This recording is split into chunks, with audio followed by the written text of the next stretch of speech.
इतनी शक्ति हमें देना माता, मन पे विश्वास कमजोर होना। इतनी शक्ति हमें देना माता, मन पे विश्वास कमजोर होना। अनेक रस्तों में है एक रास्ता,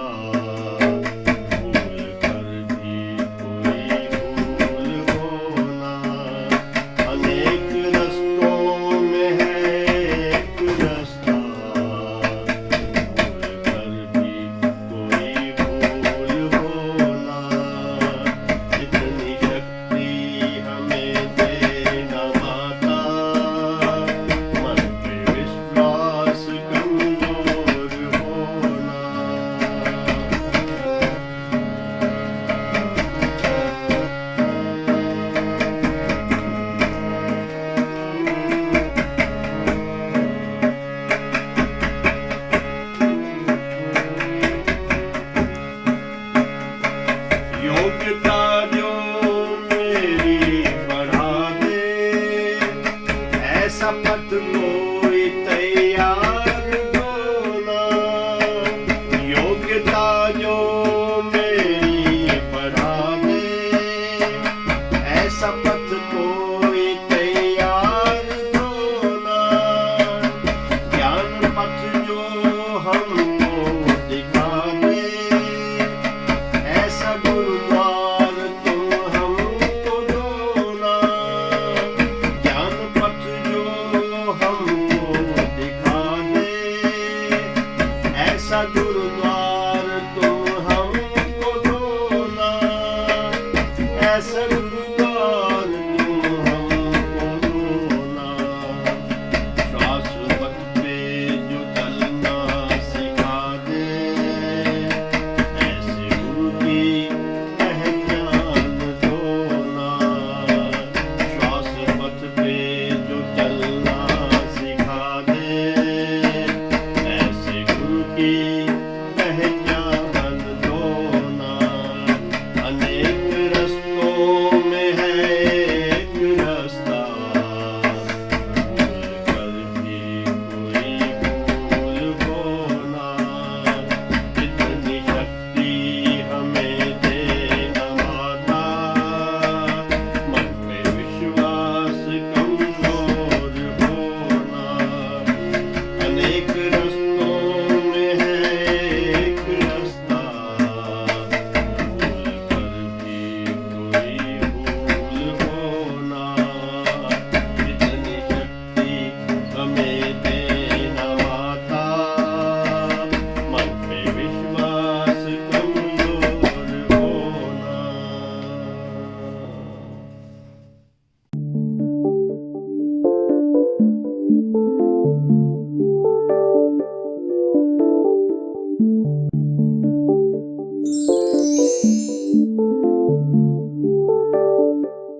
ब्रेक के बाद आपका स्वागत है। आगे चलते हुए देव सैनिक की हम जैसे बात कर रहे थे, तो देव सैनिक की श्वास प्रक्रिया को इस लेवल तक ले जाना कि आप देव सैनिक बन पाए, ये मात्र ठीक ट्रेनिंग लेकर के 3 से 6 महीने में संभव है प्रत्येक प्राणी के लिए, चाहे आज उसका कोई भी लेवल हो। यानी आज उसकी शंख माप मान लो 50 भी है या 40 भी है या 30 भी है इनफैक्ट, तो वो 3 से 6 महीने के अंदर अंदर 450 तक पहुंच सकती है, जो कि साधारण तरीके से बिना किसी खास एफर्ट के की जा सकती है। लेकिन ट्रेनिंग ठीक से लेनी पड़ेगी, और ट्रेनिंग लेने के लिए अभी क्योंकि इस योग्यता को कृष्णांश ने अचीव किया है, तो और नाड़ी ज्ञान का एक्सपर्ट जो ट्रेनिंग देने वाले हैं उसको नाड़ी ज्ञान का एक्सपर्ट होना आवश्यक है। इसलिए अभी अवेलेबल है कृष्णांश जो ट्रेनिंग देते हैं इसकी, क्योंकि नाड़ी एक्सपर्ट, नाड़ी लेवल का एक्सपर्ट, नाड़ी ज्ञान का जो एक्सपर्टीज है वो उन्होंने उस लेवल पर तक प्राप्त कर ली है, तो वो दे सकते हैं। और लोग इस काम में लगे हुए हैं, जैसे जैसे वो तैयार हो जाएंगे तो ये अलग अलग स्थान पर ट्रेनिंग दे सकते हैं इसकी, श्वासपैथी की। और जैसे जैसे आपका लेवल बढ़ना शुरू होगा, यानी 50 से लेकर जब आप रेंज बनी हुई है, 5 या 6 रेंजेस हैं इसमें। 50 से 75 तक की रेंज को एवरेज कहा जाता है, यानी मौसम चेंज का इफेक्ट आपके ऊपर रहेगा और अदरवाइज आपकी ज़िंदगी थोड़ी तकरीबन ठीक ठाक चल रही है। और जैसे ही आप 75 से 125 की रेंज में आ जाते हैं तो आप तकरीबन देखेंगे कि आपकी जो मौसम चेंज के जो इफेक्ट है बहुत कम हो गए हैं, और अगर होता भी है तो वो 2-1 दिन के लिए खांसी जुकाम होगा आपको और आप अपने आप ठीक हो जाएगा, दवाई लेने की जरूरत नहीं पड़ेगी जैसे ही आप 125 तक पहुंच जाते हैं। और जब आप हायर रेंज पे चले जाते हैं, यानी 200 से लेके और 450 की रेंज पर आप पहुंच जाते हैं, यानी तकरीबन 300-350 की रेंज अगर आप अचीव कर लेते हैं तो गारंटीड है कि आपको मौसम चेंज का इफेक्ट बिल्कुल नहीं होगा और आपकी जो गुरु ज्ञान को समझने की योग्यता है वो बहुत अच्छी हो जाएगी। आपका मन और बुद्धि एक लय में काम करने लगेंगे और आप देव सैनिक के रास्ते पर तकरीबन यह समझे कि 60-65% क्रॉस कर चुके हैं। और कहते हैं वो शंख एक ऐसा कंपोनेंट है, प्रोडक्ट है, जो नेचुरल इंस्ट्रूमेंट है जिसको बजाने से लंग्स की एक्सरसाइज हो जाती है। परंतु ध्यान रखना है कि जब आप शंख बजाते हैं तो यदि आपकी लंग्स एफिशिएंसी या शंख माप 160 से कम है तो शंख बजाना आपको नुकसान भी दे सकता है। और जैसे ही आप 160 की वैल्यू अचीव कर लेते हैं उसके बाद अगर आप शंख बजाते हैं तो आपके लंग्स की जो एक्सरसाइज है वो इतनी अच्छी हो जाती है कि वो आपको इतना फायदा पहुंचाएगा कि आप उसका अंदाजा भी नहीं लगा सकते। लेकिन 160 शंख अचीव करने के बाद और श्वास लेने की प्रक्रिया जैसे मैंने आपको बताया, तो सांस आप हर समय लेते हैं तो श्वास प्रक्रिया को हर समय आप उपयोग कर सकते हैं। और इसको क्योंकि हर समय उपयोग कर सकते हैं तो ये नहीं है कि अगर कोई काम करते हुए मान लो भूल गए तो कोई बात नहीं, इसको दोबारा से शुरू कर दो आप, तो इसको दोबारा से जीवन में अडॉप्ट कर ले। तो ये अब हम ये समझते हैं कि ये आपको फायदा तो पहुंचाएगा ही और शंख माप बढ़ता जाएगा आपका, लेकिन अंदर से जब समझने के लिए कि श्वास प्रक्रिया आपको फायदा पहुंचाती कैसे है, ये समझने के लिए हम पहले ये जानेंगे कि हमारा तत्व ज्ञान क्या है।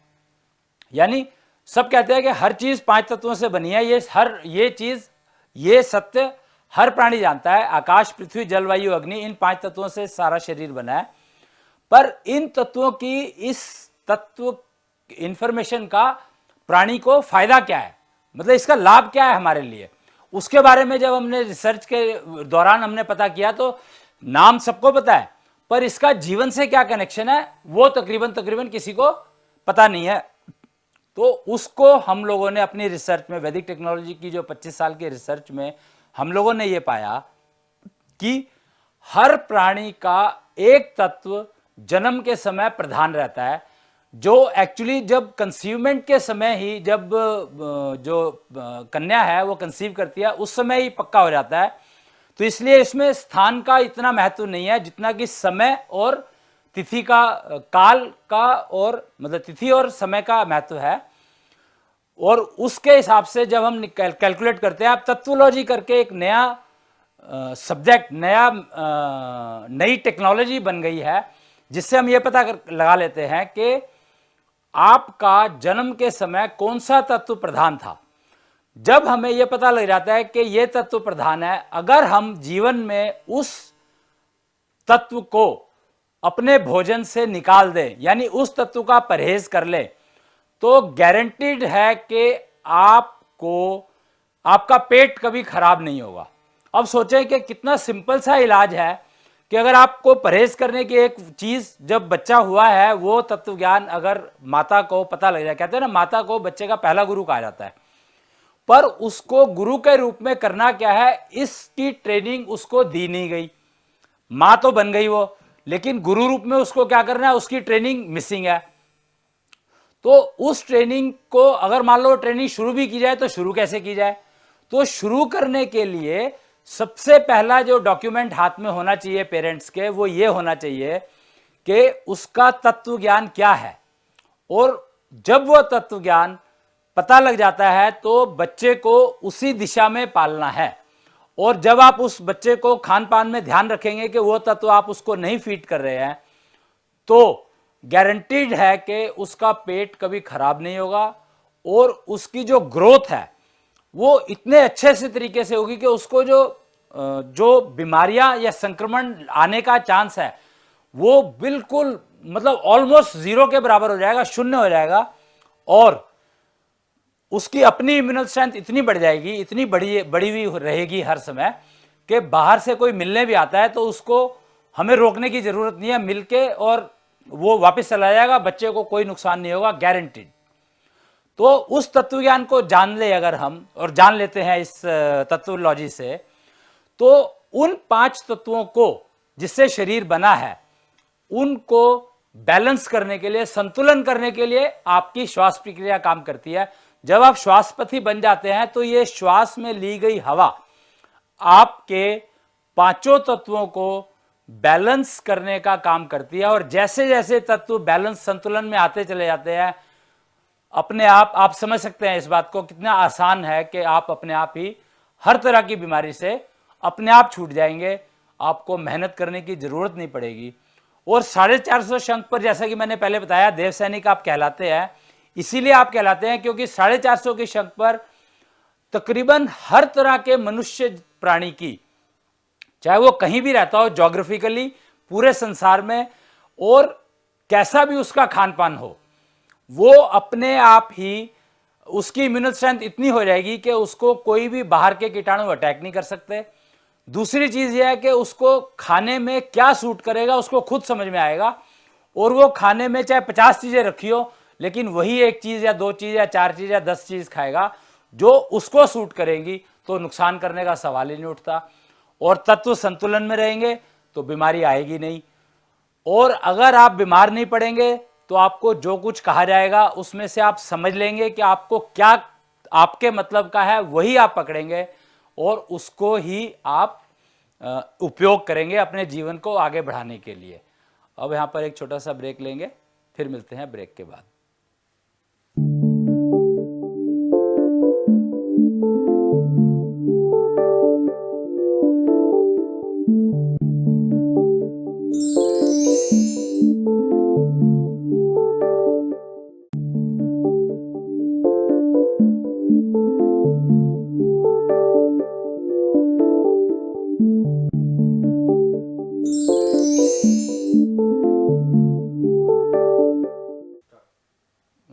Welcome back after the break.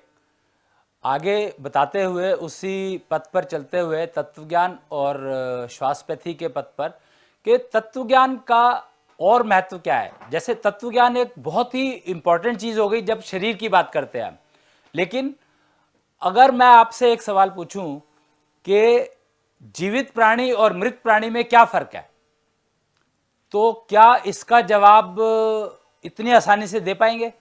नहीं। नॉर्मली क्या होता है, जब ये सवाल बाजार में पूछा गया, लोगों से सर्वे के दौरान पूछा गया, तो लोग कहते हैं कि जीवित रखने के लिए एक और वो होता है, आत्मा जिसको कहते हैं। तो मैंने कहा पर आत्मा तो तत्वों में आती नहीं है। तो फिर हम लोगों ने जो अपनी वैदिक रिसर्च जो चलती है हमारी time clock museum and research centre के अंदर, और 25 साल से हम लोग ये काम कर रहे हैं, टेक्नोलॉजी डेवलपमेंट का काम, तो हमें पता लगा कि 5 तत्व और होते हैं जो आपके शरीर को जीवित रखने का काम करते हैं। यानी जब वो 5 तत्व आपका शरीर छोड़ देंगे तो आप मृत कहलाएंगे। यानी किसी प्राणी में से वो 5 तत्व चले जाते हैं या उस शरीर को छोड़ देते हैं तो वो मृत कहलाता है। और वो 5 तत्व हैं मन, विचार, बुद्धि, ऊर्जा, आत्मा। आत्मा यानी जीवात्मा। अब देखिए कि आत्मा तो है, लेकिन आत्मा के साथ 4 कंपोनेंट्स और हैं, मन, विचार, बुद्धि, आत्मा। मन, विचार, बुद्धि, ऊर्जा, आत्मा। कहते हैं मन में, गीता कहती है, या गीता को अगर हम समझें या गुरुओं की वाणी को समझें, तो वो कहते हैं कि मन में विचार आते हैं, बुद्धि का काम है विचार को फिल्टर करना। अगर हम, और विचार फिल्टर करने के बाद जो ऊर्जा उत्पन्न होती है, वो ऊर्जा आपसे श्रम करवाती है, और उसी से आपकी आत्मा को, जीव आत्मा को उन्नति या अवनति होती है। यानी अगर आप पॉजिटिव डायरेक्शन में डिसीजन लेंगे, बुद्धि का काम है विचार फिल्टर करना, यानी डिसीजन लेना कि इस विचार को मेरे को किस दिशा में एग्जीक्यूट करना है या रिजेक्ट कर देना है। तो जब हम विचार को रिजेक्ट करते हैं तो इसका मतलब है कि हमने उस विचार को इंप्लीमेंट नहीं किया, तो वो हमें नुकसान नहीं पहुंचाएगा। अगर हम उसको गलत दिशा में एग्जीक्यूट करते हैं तो ऊर्जा तो उत्पन्न होगी, पर उसको गलत दिशा में उपयोग किया जाएगा। और अगर हम उसको ठीक दिशा में डिसीजन लेते हैं या फिल्टर करते हैं तो हमारी जो ऊर्जा होगी वो ठीक दिशा में उस कर्म को इंप्लीमेंट करने में, श्रम करने में काम आएगी, जो कि हमें फायदा पहुंचाएगी। यानी जीवात्मा की उन्नति या अवनति इसी पर निर्भर है कि किस दिशा में आप किस कर्म को श्रम में इंप्लीमेंट करते हैं। अब कहते हैं कर्मफल एक ऐसी चीज है जो हर कर्म का कर्मफल मिलता है, यह निश्चित है। तो वो कहते हैं कि फल की इच्छा मत कर, कहा गया है कि फल की इच्छा मत कर, तो उसका अर्थ यह था कि आप इच्छा करें या ना करें, फल मिलना तो निश्चित है। तो जब फल मिलना निश्चित है तो हमें अपने ज्ञान के प्रकाश में यह समझने की कोशिश करनी चाहिए या अपनी योग्यता को इतना बढ़ा ले कि हमें प्रत्येक समय पता हो कि अगर हम ये कर्म करेंगे तो हमें इसका ये फल मिलेगा। फल तो मिलेगा क्योंकि निश्चित है, लेकिन ये फल मिलेगा, फिर देखना है कि ये फल मुझे लेना चाहिए कि नहीं लेना चाहिए। अगर वो फल खराब है तो मैं क्यों लूंगा, तो मैं उस विचार को रिजेक्ट कर दूंगा, यानी मैंने उस कर्म को किया नहीं, यानी उस कर्म का फल मुझे मिला नहीं क्योंकि मैंने रिजेक्ट कर दिया, वो किया तो है नहीं। और अगर मैं कर रहा हूं तो उसको तो जिस दिशा में कर रहा हूं वो डिसीजन मैंने लिया और डिसीजन के हिसाब से मुझे कर्मफल मिलेगा। तो फिर मुझे कभी भी ये दुख नहीं होगा कि ये जो फल मिला मुझे किस चीज का मिला, ये कर्म तो मैंने किया नहीं था। क्योंकि कहते हैं बीता पल भविष्य की नींव, यानी जो आप पीछे करके आए हो कर्म, उसी का कर्मफल आप भुगत रहे हो। अब कहते हैं कि ये कर्मफल मिलता है, चलो मान लिया मिलता है। और एक चित्रगुप्त करके नाम सुना होगा आप लोगों ने, एक चित्रगुप्त करके एक प्राणी का नाम बहुत बार सुनने में आता है। तो असल में वो चित्रगुप्त ना करके उसको अगर हम गुप्त चित्र समझें तो गुप्त चित्र का अर्थ है कि जो कर्म किया आपने, उसका जो कर्मफल मिला और उसको मिलने का समय, दोनों को मिलाकर के एक चित्र बना और वो कहीं पर रख दिया गया या किसी किताब में लिख दिया गया। कहते हैं ना कि चित्रगुप्त उसको नोट करता रहता है, रिकॉर्ड करता रहता है। तो देखिए सृष्टि बनाने वाले ने कितना परफेक्ट सिस्टम बनाया है कि वो गुप्त चित्र आपकी नाड़ी में लिखा जाता है। यानी नाड़ी ही वो किताब है जिसके अंदर आपके गुप्त चित्रों को लिखा जाता है जब आप कर्म करते हैं तो। यानी कर्म का फल आपके पास तुरंत आ जाता है जब आप डिसीजन लेते हैं कि आपको यह कर्म किस दिशा में करना है। अगर आप रिजेक्ट कर देते हैं तो वो फिर गुप्त चित्र बनता नहीं है, लेकिन जब आप करने का डिसीजन ले लेते हैं दिशा का, तो उस हिसाब से वो गुप्त चित्र बन जाता है।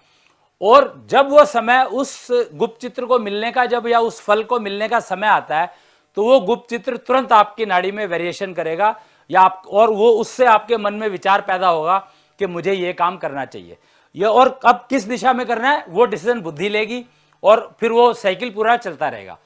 तो अब आप समझ गए कि आपको कर्मफल यानी गुप्त चित्र आपकी नाड़ी में लिखा हुआ। अब करना क्या है, आपको वो योग्यता प्राप्त करनी है कि आप वो भाषा सीख सके जो भाषा आपके कर्मफल को आपको बता सकती है। तो आज से, बल्कि अभी से मैं कहूंगा कि आप अपनी योग्यता को बढ़ाना शुरू करें और उस लेवल पर पहुंच जाएं कि आपको ये भाषा समझ में आने लगे और कर्मफल आपको पता लगने लगे। तो आगे आपको कर्मफल कौन से इकट्ठे करने हैं कि नहीं करने हैं वो डिसीजन ले सकें, और पीछे जो आपने कर्मफल किए वो जब मिलने का समय आया तो उनको भुगतने के लिए आप अपने आप को तैयार कर लें। और तैयार कैसे होंगे, श्वासपति अगर बन जाते हैं आप, देव सैनिक बन जाते हैं तो आप तैयार हो गए, उसके लिए तकरीबन तैयार हो गए। वो कहते हैं ना सैनिक का अर्थ है लड़ना, तो वो अपने गुप्त चित्रों से या अपने कर्मफल से लड़ने के लिए तैयार हो गया। और वो कहते हैं कि बीमारी को बीमारी तब कहा जाता है जब वो आपको कष्ट दे। अगर कोई बीमारी आपके आई और चली गई और आपको डिस्टर्ब नहीं हुआ, आपकी रूटीन की एक्टिविटीज से डिस्टर्ब नहीं हुए, तो आप उसको बीमारी कहेंगे नहीं। क्यों? क्योंकि बीमारी आती है तो आप डॉक्टर के पास जाते हैं तो आपका रूटीन डिस्टर्ब हो जाता है। और अगर आपको पता लग जाता, आपको बीमारी डिस्टर्ब नहीं करती, बीमारी तो आती है क्योंकि पुराने कर्म बीते पल की वजह से आई है वो, या बीते कर्म फल की वजह से आई है, तो उस बीमारी को आप भुगतने के लिए तैयार आपने अपने आप को कर ही लिया, तो वो आपको डिस्टर्ब नहीं करेगी। तो नाड़ी ज्ञान, इसी को नाड़ी ज्ञान कहते हैं। गुप्त चित्रों को पढ़ना ही नाड़ी ज्ञान कहलाता है। और नाड़ी ज्ञान प्राप्त करना तो मेरे ख्याल से जो पहले वैद्य हुआ करते थे, उन्होंने कभी भी ये नहीं कहा कि वो आपसे नहीं पूछते थे, क्योंकि उनको पक्का पता है इस बात का कि 15 दिन पहले आपने क्या खाया था जिसकी वजह से आपको ये बीमारी आई है, आपको याद नहीं होगा। मोस्टली आपको कल का ही याद नहीं होगा या परसों का ही याद नहीं होगा। तो वो नाड़ी देख करके पता लग जाता था कि ये अगर बीमारी आई है इसको, या ये डिस्टर्बेंस आई है, तो ये उस दिन उसने इतने टाइम पहले ये खाया होगा जिसकी वजह से ये बीमारी आती है। क्योंकि उसको ज्ञान है, खाली नाड़ी ज्ञान का नहीं, जड़ी बूटियों का ज्ञान है, उसको आयुर्वेद का पूरा ज्ञान है, वैद्य है, या हर तरह की दवाई का ज्ञान है। तो उसको पता लग जाता है कि ये दवाई, ये जड़ी बूटी अगर मैं दे देता हूं तो उसको कंपनसेट कर देगी और बीमारी से छुट्टी हो जाएगी। तो पूछने की बजाय आप अपने आप समझ सकते हैं गुप्त चित्र पढ़ करके, और अपने आप को, अपनी समस्याओं का हल अपने आप निकाल सकते हैं। और उससे ना तो आप किसी को नुकसान पहुंचाएंगे और ना ही आपको कोई नुकसान पहुंचा पाएगा।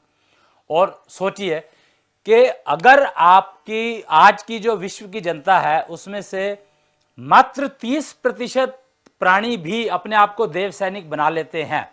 बनाना तो 100% को चाहिए, सबको बनाना चाहिए, और सबसे बनाना भी आसान है। लेकिन अगर आप अपने आप को 30% लोग भी अपने आप को देव सैनिक बना लेते हैं, तो गारंटीड है कि एनवायरनमेंट से रिलेटेड समस्याएं, तकरीबन ग्लोबल वार्मिंग जैसी भयंकर समस्याओं से तुरंत छुटकारा मिल सकता है। और मनुष्य जगत ही इस समस्या का हल कर सकता है। क्योंकि श्वास तो सारे प्राणी लेते हैं, परंतु कंट्रोल सिर्फ मनुष्य योनि में किया जा सकता है।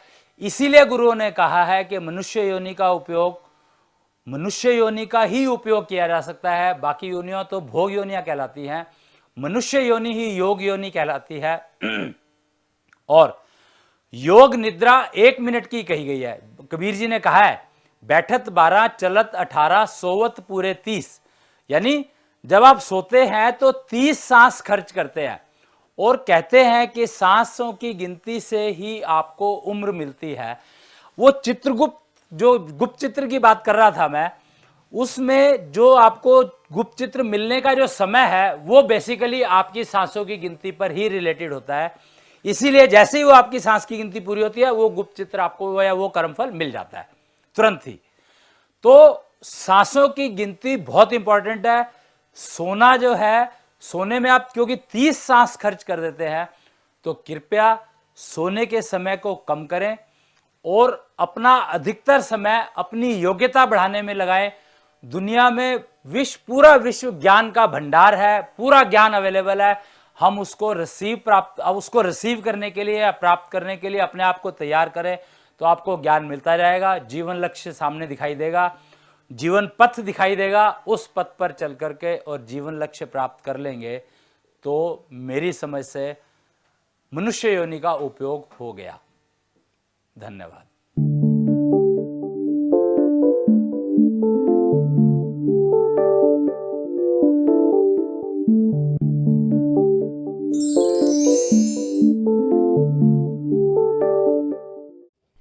कृष्णांश आरती। आत्मा वो ही तो रथ है जिस पे मन होता है सवार, तन वही तो नाव है, बुद्धि जिसकी है पतवार। मन है गठर कर्म फलों का, समय से पैदा होता विचार, बुद्धि ही फिर दिशा दिखाए, नाव को जैसे चाहे नचाए। नाव भंवर में ना फंस जाए, इतना तो कर लो इस बार। तुम गठर जो हो लाए, उसको तो कम कर लो इस बार। पैदा हुआ जब बंद थी मुट्ठी, जाऊं जब खुले रहे नहा।